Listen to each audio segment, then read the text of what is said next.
thank you for that nice introduction and for inviting me out here. It's been super fun so far. And I'm a little bit jealous, like this science of intelligence is a nice way to encapsulate like what it is I think that I do, right? A lot of neuroscientists are studying the brain because we're kind of fundamentally interested in intelligence. So my title is the role of motor signals in visual cortex, but it probably should be something like, is there anything useful that a neuroscientist can say about embodied intelligence? Brains are embodied, and so maybe, hopefully there's something. But one thing's really clear is that it's a pretty wild time to be studying anything related to what you might call intelligence, because we're all living in this AI revolution, right? We're all post this inflection point. This is publication date, and this is the size of the model.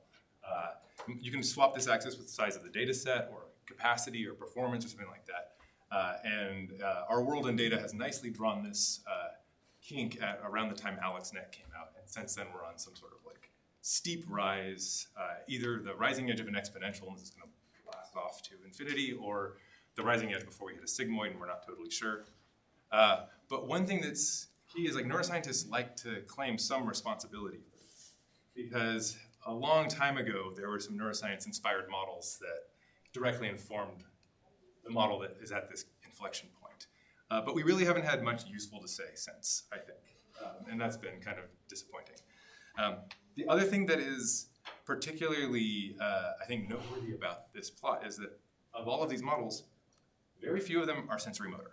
So most of them don't actually have to act at all. And none of them, almost none of them, are embodied. None of them actually have a body, except for, notably, the first one, the one that kicks this whole thing off. Which is Theseus, which is a maze-finding robot.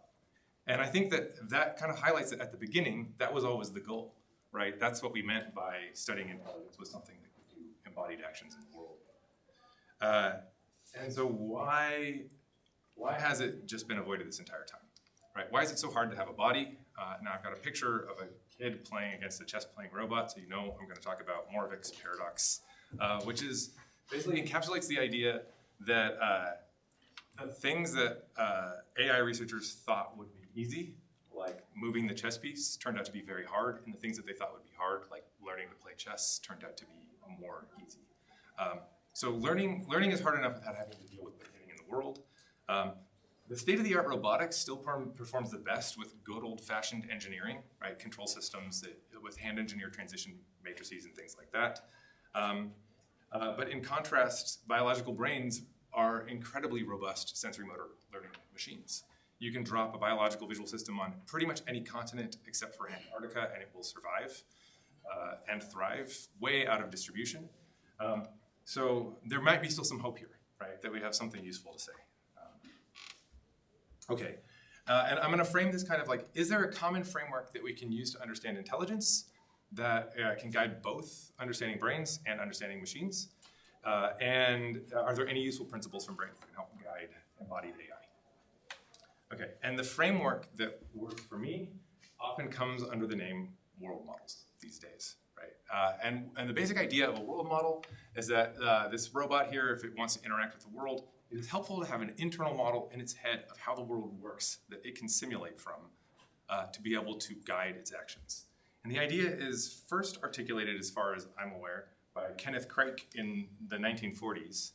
I'm gonna just read the quote because I think it kind of captures this idea perfectly. And you'll see other people credited with the idea of world models, but this is really where it comes from. If the organism carries a small-scale model of external reality and of its own possible actions within its head, it is able to try out various alternatives, conclude which is the best of them, and react to future situations before they arise. Utilize knowledge of past events in dealing with the present and future, and in every way react in a much fuller, safer, and more competent manner to the emergencies which face it. And I'm punting, I think all of us, punt on a definition of intelligence, but without getting into kind of collective behavior, this encapsulates something that's pretty sophisticated and probably required of embodied agents in the world. That they have some ability to infer what the causes of the data are. And some of those causes are stuff in the world, and some of it is themselves moving through the world. All right, so quick introduction. What do world models look like nowadays in machine intelligence? And then what might they look like in brains? This is, I think, this is from the paper that kind of kicked off this recent world model craze in the AI space from Hans Schmidhuber. And the basic idea is that you have some sense data here, vision from like a VizDoom RL simulator environment, run around in small segments of the video game Doom. And basically there's some sense data that comes in, a feature extractor that is here a variational autoencoder that forms a latent space in which the agent can plan and simulate possible features. And so it's learning sequences using an RNN that it can then simulate from to say what happens next. And then there's a control system that updates it. And the utility of having this latent space, which is not a model, it's not an exact isomorphic model of the world, right? It's abstraction, right? And it's learned. The idea is that if you look at the latent space of the VAE, you can kind of see what the model could think. What are the possible things that could happen? So one possibility is that this bullet is fired at the target or the agent, and it would die if it doesn't move. So right here's the future. React accordingly. And what's nice about it is that like this produces a kind of reinforcement learning paradigm that has components that map onto things that are familiar, I think, for neuroscientists, and it makes us start to think kind of holistically. And what's neat is it's beginning to work in like real meat space as well. So this is called Daydreamer. It's a similar type of world model deployed in a physical quadruped robot, and starting from nothing, right? Just trying to maximize, learn a model of the world and stimulate from the possibility and select actions among those. It learns robust locomotion in an hour, which I think is pretty impressive to do. And what's notable from my point of view is that basically every single one of these approaches, no matter how sophisticated and impressive, tends to collapse all of the feature extractor into some feed-forward neural network that dumps it out into one latent space. And then all of the planning, the acting, the dreaming happens in that one flat hierarchy. And that's quite different than how things work in the brain. So let's try to map world models onto the brain. Here's a picture of the human brain. There's 86 billion neurons. 16 billion of them are in cortex. The largest area of your cortex is primary visual cortex. The second largest area of your cortex is secondary visual cortex. And so a tremendous amount of the cortical real estate is used for this feature extraction. Right? The next most studied parts of the brain are these cognitive maps. So like the hippocampal memory system in rodents has selectivity for stuff in the spatial world. Basically, we've got a Nobel Prize over here and a Nobel Prize over here. This is neuroscience's success stories.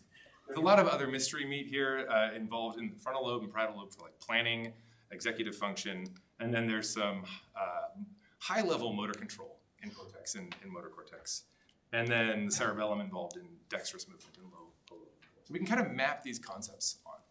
But the striking difference is that where's the latent space, right? There is no like one flat latent space somewhere in this brain world model. And all of these areas are interconnected with each other. And everywhere there is an arrow in the brain, there's an arrow going both ways, right? So for every feed-forward connection, there tends to be a feedback connection. Okay, so I like this framework because it really forces one to get out of a like reductionist component where you think about one piece of this puzzle as if you're going to be able to fit them all back together. And it forces you to ask questions about how these things interact. And so today I'm going to focus entirely on one tiny piece of this, which is how does action affect the feature extraction, right? Should we just have a feed-forward neural network to represent all of vision, pop that out, and then do all our planning in that space? And what would be different? So I'm going to give a brief overview for people who are not familiar with the neuroscience of how action affects visual encoding. I'll talk about some studies that my lab and collaborators have worked on to try to look at a cross-species approach to understanding if there's principles here. And then I'll talk about what I think a new approach in neuroscience is that gets out of reductionism and moves towards something that can really give useful insights and tools for building artificial visual systems that are fully sensorimotor. Okay. All right, so vision and action are necessarily connected in embodied embodied system, right? Every time you move your head or your eyes, it moves the retina, so the sensor moves. And you are the cause of most of your senses. And humans move their eyes in a pretty particular way. So if you put wearable eye tracking on a human as they're going about doing their task, and you plot where they're looking at, that's the gaze center here, you can see it's jumping around most of the time, right? So riding a bike, walking, reading, whatever it is, your eyes are jumping around. Watching this talk, your eyes are jumping around. And of course, every time you see one of these plots, you tend to see this kind of cursor moving over a head-centered camera, and it gives you some ideas about directing attention. But that's not really what's going on from the point of view of the brain. All right, so what I'm going to do here is I'm going to show you the head-centered camera over here with a gaze cursor overlooked on it. And over here what the brain actually gets, which is mapped into the retinal frame. And this is walking through the green belt in Austin, navigating rough terrain. The subject looks a lot at the ground where it's stepping, trying to find footholds at a time. And the actual input to the brain is this kind of jumpy, let's run that again. Jumpy shifting image over and over again. And so you have to make sense of this. And you might think this is something special about humans, right? This is only humans that move their eyes like this. And maybe we should build visual systems that operate on this space and just move attention around. But every single biological visual system with image-forming optics moves their eyes in the same way, right? They all do this thing. It's called saccade and fixate, where there is a period of relative stability, where the world is stabilized, and then a jump, a ballistic movement that moves the sensor very rapidly to another place. So, you might say, okay, no, but I know there are animals that don't move their eyes. But from the point of view of the retina, it's the same thing, right? So chicken stabilizes its head, but it still does this saccade and fixate. Its head moves ballistically and then it stabilizes, right? So you can see that actually jumping movement there. Okay, so from the point of view of the retina, saccade and fixate is a ubiquitous strategy. We have to deal with this 3 to 5 times a second as humans. That's how rapidly or how often our eyes are moving. We're unaware of most of those saccadic eye movements. And the longstanding idea is that what the brain does during those eye movements, where it relocates the center of gaze to a target, is that it suppresses that input. Right? And the idea is that the motor system sends what is known as a corollary discharge that lets the rest of the brain know, I'm about to move. And then you gate the sensory input to turn it off, basically. So this is unreliable sensory input. And there's a network of areas that have all been implicated in this, with the frontal eye fields and the superior colliculus being kind of central in the saccade generation, and the visual areas receiving corollary discharge and being modulated. So motor control center sends back corollary discharge to let the visual system know it's about to move, and then the visual input that's coming in is gated by the motor output. And everywhere any neuroscientist has stuck electrodes, they tend to find a modulation of the firing rates of neurons, so this is in primary visual cortex, that when aligned to the onset of a saccade has a dip and rebound. And this is pretty ubiquitous across all of the visual areas. And it's also common in areas that are not visual as well. So this one would be like hippocampal areas. So saccades modulate almost the entire brain. And the longstanding idea is that saccadic suppression, which is this lack of the ability to see much motion during your eyes moving, is just a simple gating of the sensory information.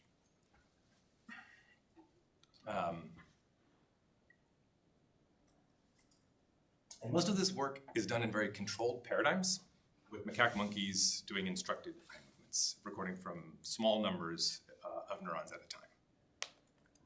In contrast, in the last, 15 years now in neuroscience, there's been a complete explosion in the tools that we have for measuring brain activity. So you can measure thousands of neurons simultaneously while animals are freely moving, but most of this work is now done in mice.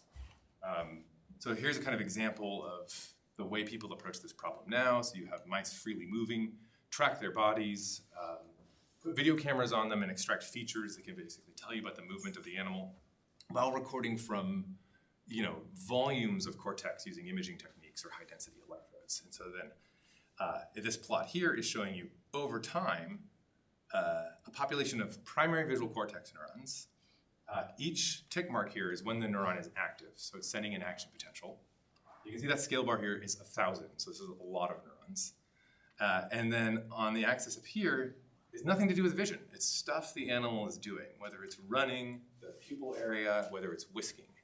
And basically, the point of this paper was that there's a tremendously strong correlation between the behavior of the animal and the activity of visual cortex. And there are a number of papers that came out around the same time that have been highly influential in neuroscience recently that just suggest that there is widespread motor activity. So basically, motor activity drives widespread brain activity. So basically, everywhere you look in the brain, small actions are driving modulations. And I'm going to tell you a little bit about how this work was done, and then try to answer whether this is a general principle. So the way it works is they have a mouse looking at a visual stimulus, doing a task. They've got videos on the face of the mouse. And they extract the motion energy between pairs of frames and then decompose that entire motion energy sequence into singular vectors or principal components of the video. So they can then load the video into just arbitrary dimensionality reduction on it to say, like, okay, this is the motion energy in the video. It's associated with something. We don't know. We're agnostic to that. And then this is the population of neural activity. And we're going to try to do a reduced rank regression between these to try to map from the motion energy PCs to the neural PCs.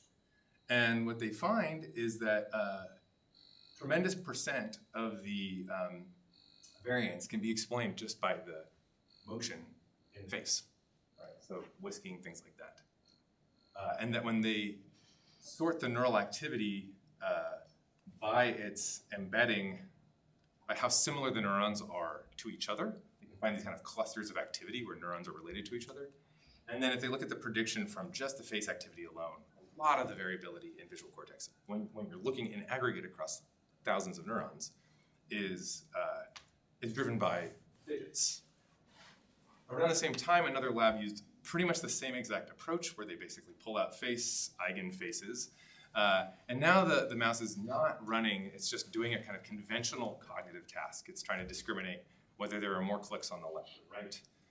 And their plan was to study like how the mouse switched in this kind of cognitive decision-making paradigm. But what they found is that when they tried to predict the activity in Cortex using task variables, it explained very little variance. And when they used the unstructured fidgets of the videos, they could explain a lot of variance. And this was true even in visual cortex. This plot is just showing you the variance explained, cross-validated, using the task or using the kind of unstructured fidgets across many, many domains. Yeah, and this is true of visual areas as well as it is of other areas. Like, this would be not surprising in motor areas, but it's surprising, it was surprising when it came out in visual areas. So this has led to a kind of different perspective, right, than you're gating the sensory inference. So when you move, you don't turn off your sensory signal. You have to do something more sophisticated, right? So what do you do? And the proposal is something like, as the, where is it? So as the sensory input comes into the input layers in layer 4, you build a forward model in the higher layers of cortex. So every area in the brain, cortex has a 6-layered structure. And basically, inputs come into the layer 4 areas, and then layer 2, 3 is often thought of as output, and layers 5 and 6 are the deep layers. They feed back to subcortical structures. This kind of takes away the idea of having a single flat level for every single part of the brain, and it builds a kind of more complicated control system in every single cortical layer. And the idea is that sense data comes in, you build a forward prediction of that using action, and compare that to what actually happens, and send back error signals to say, like, this matched my expectation or not. And I'm not going to go, this is just a sketch of what we're trying to contend with now as models that can capture all of this behavior. So I just want to summarize the state of a fairly large body of work, and I've skipped a lot of it, which is that, okay, so first things first, for vision, all biological visual systems, except for mollusks, move their eyes in a saccade fixate pattern of movement. That's as close to a principle as we have for embodied vision. Everywhere that anyone has ever stuck an electrode is modulated by saccades, and they tend to have this dip and rise biphasic pattern to them. A large body of work has implicated corollary discharge, so signals from the motor system, in gating sensory signals, basically turning off the gain when the eyes move. And in contrast, modern neuroscience has given a new perspective that there's just widespread motor activity modulating. So we have these kind of two alternatives here to contend with.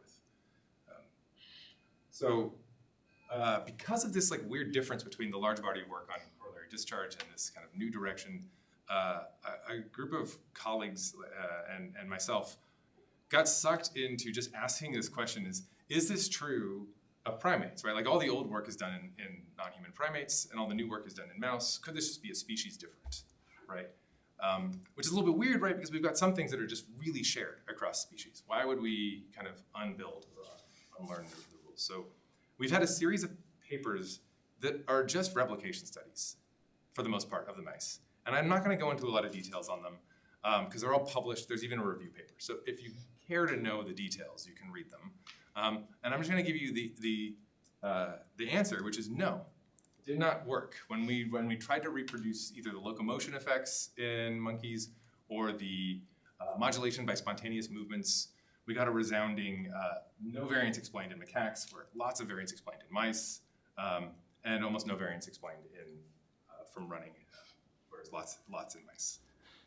So in the artificial paradigms that are typically used in neuroscience, motor behavior does not seem to modulate early visual areas in primates unless it moves the retina. And that kind of makes sense. In contrast, there was a study that we did where we had monkeys and mice do very natural behavior, and all of a sudden things started looking pretty similar, right? So we're going to talk about that, and then I'm going to talk about an approach to try to make sense of all this. All right, so when you let monkeys freely view natural images, they move their eyes around. This is a scan path showing saccades and fixations around a picture of some trees. Looking inside the brain, you can stick electrodes into primary visual cortex and record from populations of neurons as the monkey is doing this. And each one of these tick marks is when an action potential happened, and each row here is a different neuron. So this is a snapshot on a population of neurons. And this is then the scan path plotted in time. And I've highlighted when the saccades happen in red. So as this plays through, one of the things that I think you'll notice is that when there is a saccade, there's often a volley of activity that happens after it. And it's not really correlated with how big the saccade is, but there tends to be these big volleys where the whole population becomes active. And if I pause this, you can see it's a little bit more visual. Here's a saccade, there's a big volley, another saccade, another volley. But you might have also noticed that there tends to be a different latency in the neurons. So they're responding at different times. And if you look across neurons, you can find examples of some that are very fast, and they respond very quickly, intermediate ones, and then ones that are biphasic. So it's not just the kind of conventional pattern that I described earlier. On natural scenes, you see a wide range of responses. Around the same time that we were starting to work with this data, a group started building wearable eye tracking on mice and letting them run around in virtual environments while they track their eyes and record it from neurons simultaneously. And so it's a pretty cool setup where they can figure out where the mouse is looking. They inadvertently rediscovered saccade and fixate in mice because neuroscientists at the time had forgotten that this was happening because they were constantly head fixing mice and not letting them move around. And when they aligned to saccades, they found the same kind of so here's the mouse eye moving, here's the view of what the mouse is seeing, and whenever there are saccades, there are these volleys of activity, very similar to the ones we saw. So some things are fast, some are slow. Now, they could condition on eye velocities that were involved in actually reorienting gaze, these are the gaze shifts here, versus compensatory ones that are fast-moving eye movements, but are moving while the head is moving, right? So that's a stabilizing movement. And basically, only the ones that shift gaze matter, and the ones that are stabilizing movements don't get a modulatory signal in the responses, even though the eyes are still moving relatively quickly. So the first thing we both tried to do was cluster these things, say are there different clusters of neurons, fast neurons, slow neurons? Maybe there's early, late, biphasic, and negative suppressed ones, and we can kind of characterize them. But the truth is it's really just a continuum. There's all kinds of latencies, and so you can just sort the whole population from the very fast ones to the very slow ones. And because these were driven by only the gaze shifts and not the compensatory ones that were stabilized, the thing that we were able to find that kind of gave some leverage into what was driving these neurons differently was their selectivity to visual stimuli. Right? So we could map their visual stimuli using conventional artificial stimuli, show gratings of different frequencies and orientations. And the long story short, there's a lot of more figures in the paper, but the long story short was that the fast neurons tended to have low spatial frequency. So they like coarse things. And the slow ones tended to be very high spatial frequency details of the image. And so you get this dynamic code where the gaze shift latency is related in a kind of coarse to fine processing during every single fixation. And what was striking is that we saw exactly the same pattern in the monkey, right? So despite the previous work, there'd been like a series of papers where it's like mouse and monkey look like totally different visual systems. I think a lot of people who were conventional monkey researchers saw the mouse as not a useful model of human vision, maybe not even something to, not that visual an animal, and maybe not that useful for gaining principles about how to build a visual sensorimotor system from. And so for me, this was kind of a turning point where it's like, look, they're both sampling the world the same way, and when you look at them in this situation, they have a very similar pattern. Right, there they are side by side. Okay, so yeah, to summarize up to this point, unlike in mice, movement does not drive widespread modulation of visual cortex in monkeys, unless it moves the retina. Saccadin fixation cycles drive remarkably similar responses in natural conditions. And the saccade responses are related to the visual tuning of the neurons, right? But it gets a little bit more complicated. So if we take like just one example neuron, we're going to align to the fixation onset here, plot the response of this neuron. And so each row here is a separate fixation now. It's not the population, right? This is the same neuron plotted in the cycle. This is the next saccade onset. So now this is the next time the monkey moves its eyes. You can see a transient. This is a fast neuron. It's responding quickly. And then it gets pretty quiet. And what's remarkable is that this neuron has a completely different pattern of behavior when we showed gratings. So in the artificial condition, all of a sudden we unmask this kind of modulatory, suppressive, biphasic thing that everybody else had reported before. Right? So there's the old corollary discharge signal everybody sees, and it looks very different than natural images. Okay. So how do we make sense of this type of data when animals are now behaving? We don't have causal control. There's not a guided saccade. That is an infinitely causal loop where the new sensory signals are being caused by the eye movements. And we're kind of in search of principles here, but we have some conflict between the natural and artificial conditions. It's unclear if we can basically design small reductionist experiments that break off one piece of this to make sense of something that will work in natural conditions. So this is how we're approaching it. Basically, rather than, we're going to take modern AI tools and try to just fit them to the data. Right? We're going to build a digital twin of visual cortex. And so we can ask it what it's doing. Right? So the idea is simple. Let marmoset monkeys freely view batteries of natural and artificial scenes, track where they're looking with high-resolution eye tracking so we can reconstruct a gaze-contingent movie of what the input was to the neurons, and then try to predict all of the spiking activity. So that at the end of the day, we have a convolutional neural network that is a twin of primary visual cortex. And we can also feed in all of the behavioral signals. So we are simultaneously accounting for what about the behavior and what about the visual input is combined to best explain these neurons. Right? And so showing you that same picture now of the scan path on the image, you can see what the retinal input looks like. So this is neurons in visual cortex have receptive fields, so they have small regions of space in the retina that they respond to. So at any given time, they get a small patch of visual input, and that's how they build up their responses. And so we want to make sure we get that right. We want to account for as much of the retinal variability as possible. And we know that there's a tremendous amount of it that is pretty tiny. So this is a view from one of my colleagues at Berkeley of adaptive optics scanning laser ophthalmoscope measuring the retina of a human doing an eye exam task, right? So you go to the optometrist and they ask you to discriminate which way the E is pointed or something like that. And if you look during those fixations, you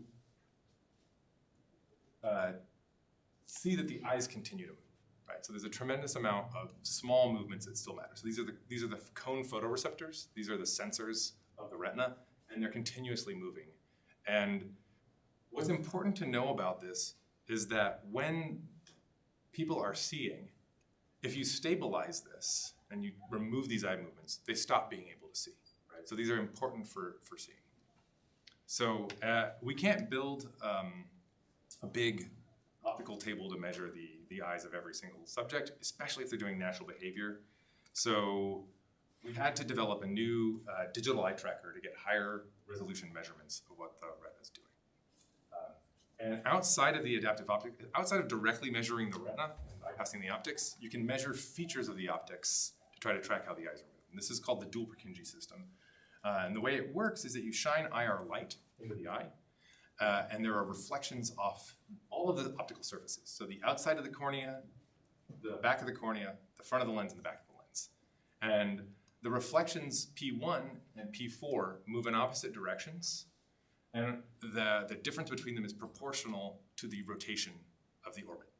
And that's work from the 1970s that established it. If you try to do this using servomotors and optical sensors, you end up with a big, cumbersome analog system that's also on an optical table. But over the last decade, there's been a number of papers that have started to do this with digital cameras.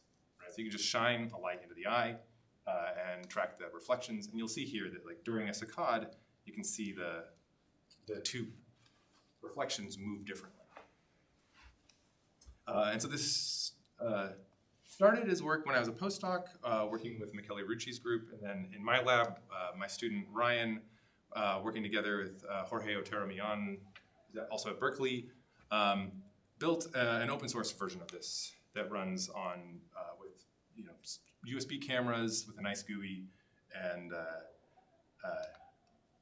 he built a nice wiki. I'm giving a pitch for this. If anybody wants to do eye tracking, it's inexpensive, and he's documented all the things that you would need to be able to do the methods and build it. It's very cost effective. So I saw an eye link when I was touring around the labs here, and this is a small fraction of the cost of that, and much better performance. So I've been fortunate to being at Berkeley to be able to put these things in front of an adaptive optics system to basically simultaneously measure two retinas and two eyes from the optical system, and then we can compare to pupil tracking, for example. And I don't have time to tell about the details, but the answer is basically pupil tracking is not bad at telling you where the eyes are pointed, but dual Purkinje is better. A much higher resolution measurement of where exactly the subject is looking, down to about the arc minute. Okay, so to be able to do this big natural digital twin thing, we want to know exactly what the retinal input is, so we're going to measure the eyes really well. I'm going to use the receptive fields of the neurons to check that this is working well before we go into the natural conditions. So I'm going to show you things that look like this. This is a kind of cartoon of what a V1 receptive field looks like. They tend to look like Gabor filters. So they'll have a region that they're sensitive to with kind of side lobes that they're not. And the way that neuroscientists measure this is using reverse correlation. And so I'm going to give you a quick primer of how this works, just so we're all on the same page. This is how we're going to measure these things. So the way it works, you found some area that you think your neuron responds to, you hand mapped it, and now you want to find out what characteristics exactly it is. The way it typically goes is you show a noise patch, just random white noise, for multiple frames, and just count the spikes on every single frame. Right? So the neuron fired some action potentials on each frame. Sometimes it fired a lot of action potentials, sometimes it didn't fire at all. So you can ask the question, what made the neuron fire so much on these ones? And if we just look at those frames, they look like noise, because they are noise, right? But if you average the top 100 of them, it starts to reveal a feature, and if you do a weighted average across 1,000 frames, weighted by the spike count, you can recover the filter, right? And this is classic white noise analysis, layer systems. So white noise reverse correlation lets us measure these receptive fields, and it can let us evaluate how good our eye tracker is.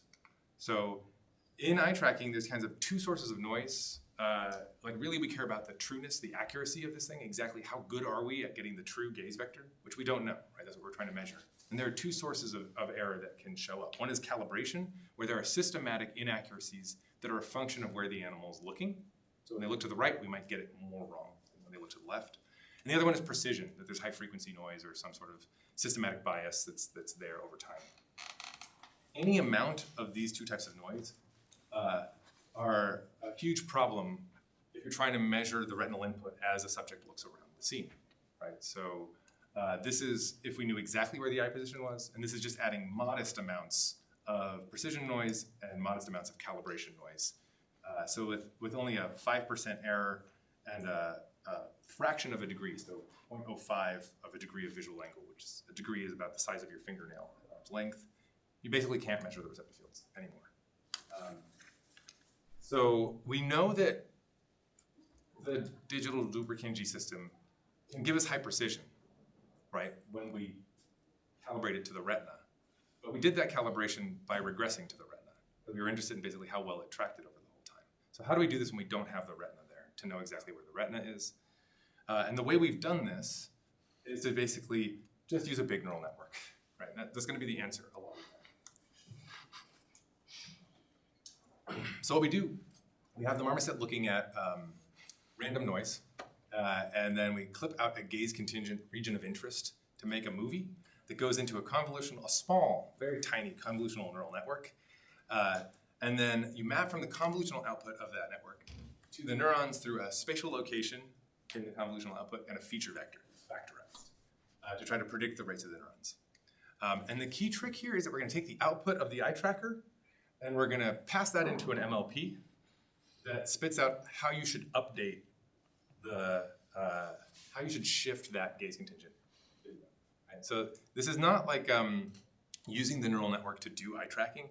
It's using the neural network to do calibration. Because what it says is basically, given a fixed location on the measured eye tracker, how much should I correct this? Right? So it's an instantaneous shift. It's not like an inferred property across time about where the eyes were. So this just says like when the monkey's looking up and to the right, shift it a small amount. So what do we learn? We can actually check what this thing learns by taking all the gaze spots on a small rectangle on the screen. So this is when the monkey looked 5 degrees to the right and 5 degrees down from the center of the screen, or -5 and -5.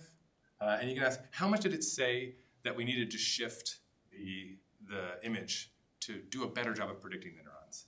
And the answers are pretty small, right? So this yellow here, which is saying when the monkey's looking, 5 degrees away from the center, shift it by 4 arc minutes, right? Which is, an arc minute is 1/60th of a degree. So these are very, very tiny corrections to this thing. So that tells us 2 good things. Good thing 1, we've already done a good job of calibrating our eye tracker in the first place. This is, I think, beyond or about what is standard in the field when people calibrate from outside the eyes. So we don't have much correction to do. But now we can ask, how well can we measure the receptive fields in the free viewing case before we've done this calibration and after? And if we try to measure the receptive fields before, we get mostly noise. But after we've shifted by just a few arc minutes over the visual field, we can recover exactly what the neurons are selective for. Right? So it makes a huge difference in what we can measure just doing this extra machine learning calibration step. And so now we have a much better sense of what the whole spatiotemporal picture is of what the neuron is selective for. And this was all done on artificial stimuli, so it's artificial noise, but now the animal is doing natural behavior, so it's looking around wherever it wants to.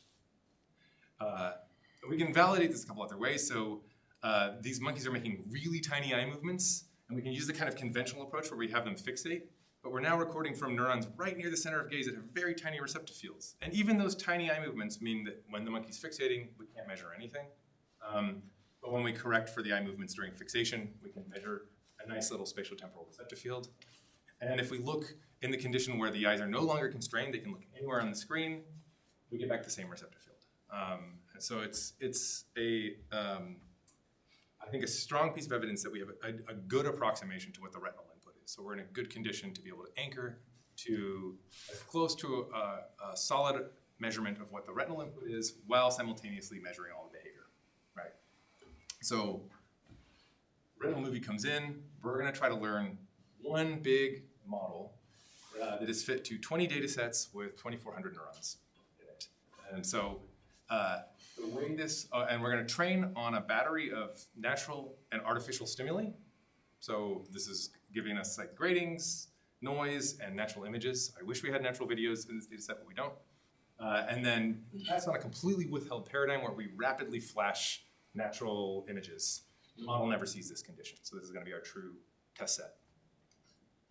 And so the basic question that we're going to ask here is, we want a model that generalizes across conditions. So it has to predict the neuron responses in the natural and the artificial conditions and generalize to this completely unseen one.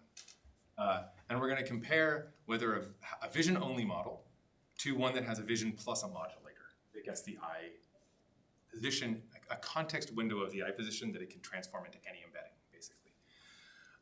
And so the way the vision model works is that the spatiotemporal context of that small patch of the gaze contingent movie is processed by a learned temporal filter front end. Right? So there's going to be these learned filters that do a temporal convolution with that video. The output of those are passed through a 3D spatiotemporal resonate. And then that goes into a convolutional gated recurrent unit. Why pick these architectures? Because they're all really tried and true in the computer vision literature. And they maximize our ability to use our GPUs that we have in the lab. There was a long period where I was trying to do really constrained brain-inspired models, and start with the stuff that works is the lesson here. So from the point of view of a neuroscientist, this is a huge model. There's a million parameters in it. From the point of view of a computer vision, modern computer vision scientist, it's a very tiny model. Like if you look at when they release the state-of-the-art models and they've got the tiny version, it'll have 7 million parameters, something like that. So this is tiny. And then the vision plus the modulator model, what it does is it takes in a temporal context of the eye position, embeds it in a 128-dimensional vector as the output of the MLP, which then gets expanded to space and concatenated with the spatial output of the convolutional neural network, and then just fed into this convolutional group. And this is just updating each pixel as a group, but doing it convolutional. So all of the parameters of the convnet and the modulator are shared across all 2,400 neurons, but they're collected at separate times. So we have to update the gradients. We have to map to each different data set through readout. So each data set gets its own readout. Each neuron gets its own position in the output of the network and its own feature vector for what it's selected for. And we basically randomly sample from the different data sets in the batch and then propagate the gradients all the way through and update all the parameters using stochastic gradient descent with the Adam optimizer. All right. So we're going to train this whole thing. Let's look at how it does. This is now a picture of how the model is doing on a free viewing trial. So this is an image that was not in the training set that the monkey's going to look around. In cyan, you see the gaze vector that we measured. In the cyan box is the ROI that we gave the full context to the model. The red box is what that shifter that's trying to do calibration corrected. So this is the input to the convnet here. Over here is the population of 130 neurons recorded simultaneously. This looks pretty similar to what I showed you before, where there's these volleys of events that are across the population that happen when the eyes move. And then these are the model predictions. Right? And so, maybe it's looking like we've got a kind of blurred version of that one. So I'm going to play through this so you can kind of see how this plays out here. So there's the monkey looking around. You can see that basically there are these jumps and then there are these steady periods. But even during the steady periods, the eyes aren't completely still. It's kind of a key component of those tiny eye movements I was talking about that are important for 3D tasks. And as we hit saccades, there will be a volley, but not across all the neurons, right? And we're kind of capturing when there's a lot of activity in the real data, the model got the idea kind of right. So at first glance, maybe we have something that we could pass off as capturing the basic features of primary visual cortex in the free viewing condition on natural scenes. All right, so how well does it capture the receptive fields of the neurons? This is just a snapshot of a number of cells. I don't have a summary figure yet, so I just like dragged a screenshot before this talk. On the left is the data, on the right is the model. When the neuron has a clear receptive field, the model also has a clear receptive field. When the neuron doesn't have a clear receptive field, the model also doesn't have a clear receptive field. So there are a lot of more nonlinear selective neurons in visual cortex that are not well mapped by this linear reverse correlation approach. So these ones are, those ones aren't. When they're not, the model agrees. So it captures the receptive field as well. We can test how it does on the completely withheld condition, right? So flash natural images updated rapidly while the monkey is fixating. Of course, knowing that the monkey does not hold the eyes perfectly still, it moves its eyes around a little bit during fixation. Our model, notably, is going to get those eye movements, right? Because it's getting the gaze contingent video, so it doesn't just get a copy of the same stimulus over and over and over again.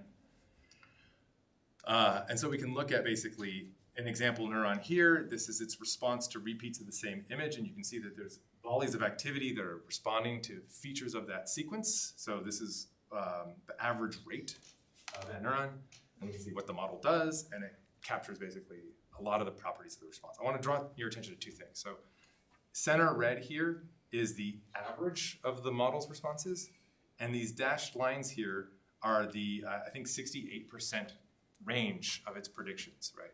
Now, it's a deterministic model, right? There's no noise in it. So all of that variability is rate variability that's coming from the retinal.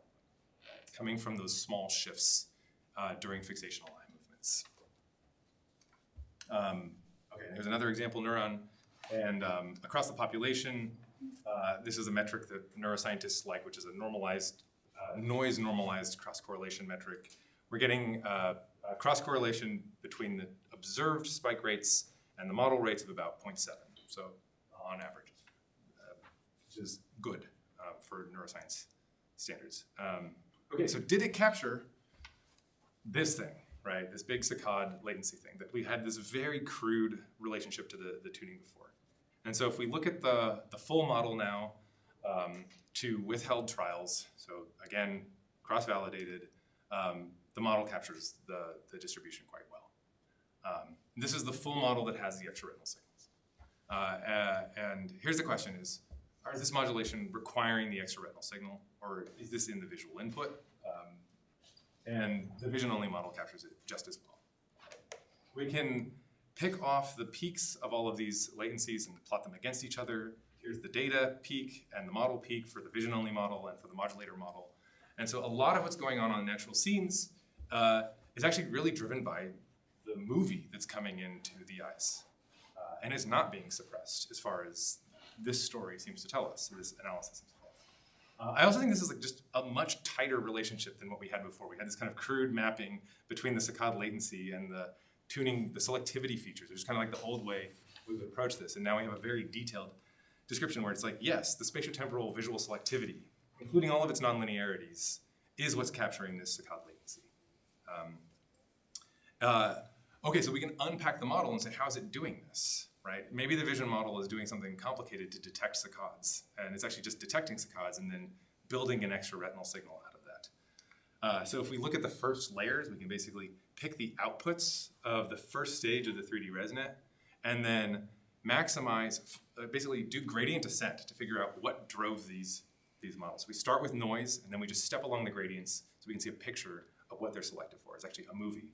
And if we look at them, there are these little spatiotemporal wavelets that are a little bit direction selective, evolve in time, and for the most part don't look unlike what early visual, like the neurons in the early visual pathway are selected for. So there's nothing wild here. It looks like something completely out of a biologically plausible system. And then we can look at the outputs of these units to the movies that are saccade aligned. What do these neurons' transients or saccade responses look like on natural images on average? And on average, many of them are transient, right? So if we align to the saccade onset, so this is a picture of the space-time slice of what the neuron is selected for. So here's its spatial selectivity, and it evolves over time. There's a part in time that it's always most selective to. There's like a latency that is the most selective peak. And it often will be kind of biphasic in its selectivity in time. And what that creates is when the eyes move rapidly, the luminance changes that are due to that saccade drive robust transient responses on average in these neurons. And so, yeah, basically the message here is that saccades are a special type of movie, right? If you watch the output of these jittering things, you can see that when the saccade happens, there's often a lot of activity on all of them, right? So there's something about the spatiotemporal content of moving your eyes fast that changes the statistics that these filters are selected for. I think another interesting feature here that